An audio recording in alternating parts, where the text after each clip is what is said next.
wish you could see how pretty he is. The guy sitting across from me, he is really pretty. He's not handsome. Handsome to me implies a little bit of roughness. Handsome guys look like they've been hand-hewn from wood or chipped from ice.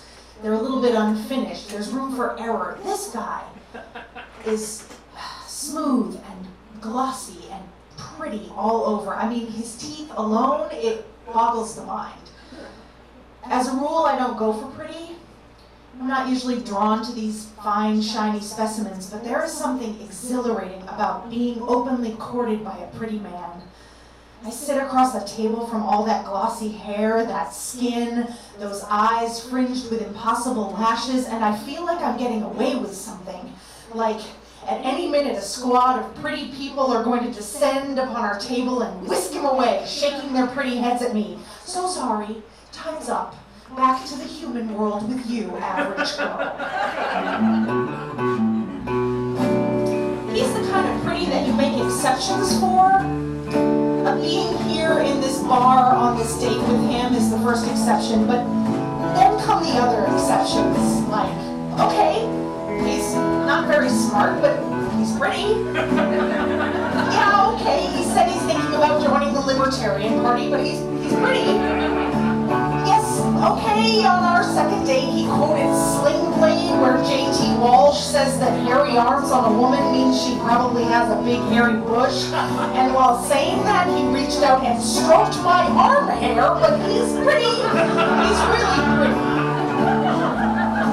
Also, I'm tipsy. I mean, that helps. I am tipsy, and he is talking word sounds out of his pretty face hole, and I could not care less. I am thinking about if and when he's going to kiss me so I can commune with those teeth.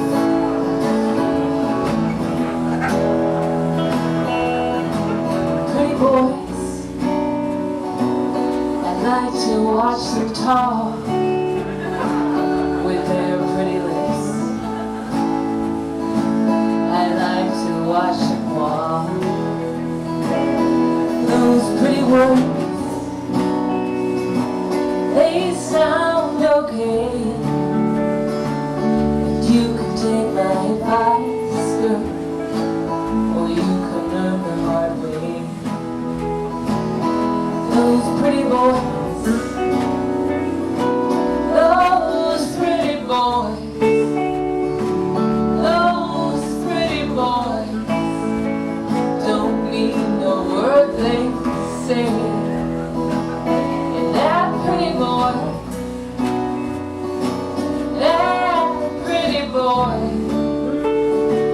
he's just playing the game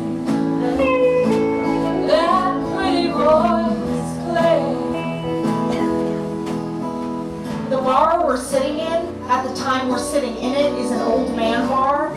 15 years down the road, it will be a bar for young men purposefully dressed like old men. But now it's an old man bar.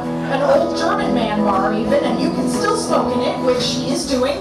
He's pretty. He's a smoker, but he's pretty. And all the decor is dark brown and burnt orange. He is serenely perched there on his burnt orange leather bar stool in a complimentary brown velour zip front shirt. Pretty. And a complimentary dark brown beer bottle, like he was born to fit in here. Although part of me thinks that if he had walked in wearing that red shirt he owns with the giant Mickey Mouse head on it, don't worry, the bar would have quickly morphed into Disneyland, apologizing all the while. We're talking about making money. It's a dangerous subject, made even more dangerous by the fact that we're talking about making money in show business. We're both actors. Except I work in a box office by day while he goes out for industrials, commercials, TV pilots. He's an actor. I mean, a real bona fide actor. I am an imposter. Or at least this is what I've started to understand about myself, having skipped blithely through the gauntlet of high school plays and an undergraduate degree in theater, only to wind up bewildered and panting at the finish line, sweating in my pancake makeup, the heels of my character shoes worn down to stumps, wondering if this is what I wanted at all. He's asking me why I don't try auditioning for commercials or films, saying that I could totally do it. I tell him I do not want to be constantly rejected, constantly told that I need to be skinnier, blonder, taller, cuter. I know how these things go. I think you're pretty enough, he says.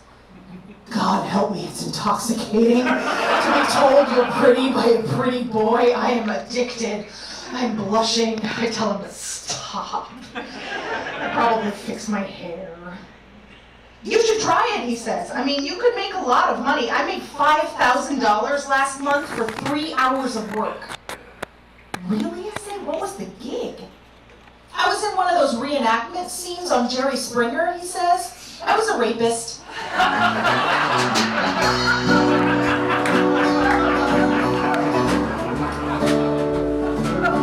I look hard at his pretty face, scrutinizing every pretty inch of it for any sign of distress, guilt, embarrassment.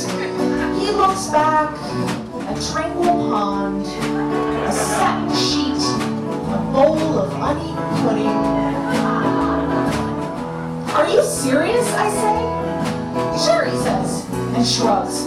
Not like you'll be able to tell it's me. We square off over the table. Something bubbles up briefly between us, bitter and complex. Then he reaches over and gently taps me on the forehead with his finger.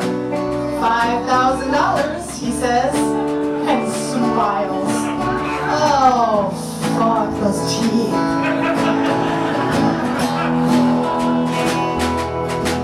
Pretty boys,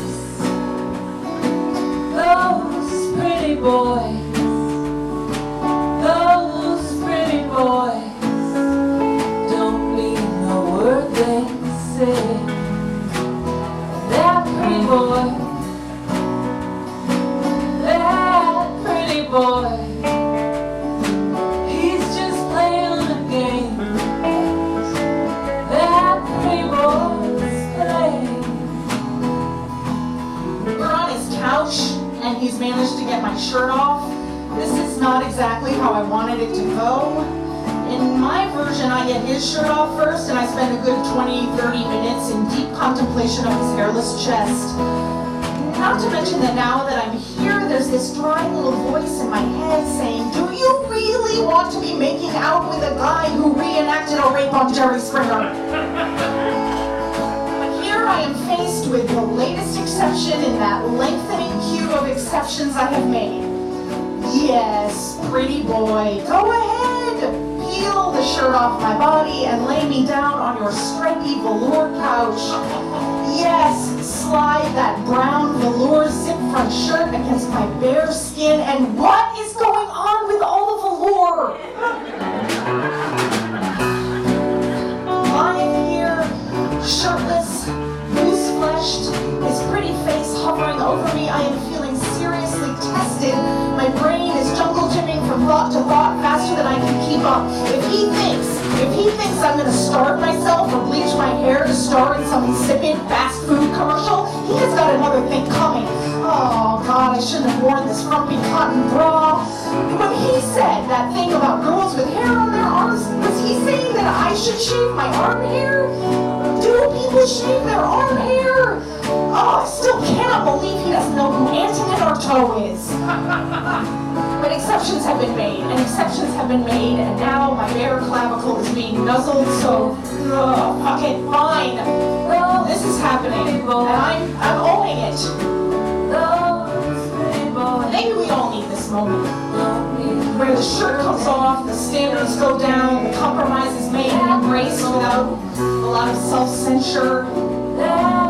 Maybe that's how he found himself staging sexual assault for dumbbells. Maybe his soul seesawed over rent money versus ethics. I don't know. I can't know. And honestly, who am I to judge? My tits are out on a velour couch. A month from this moment, a year from this moment, nearly 20 years from this moment, I will cringe and blush and shake my head, but for now, pretty boy, shut up and kiss me.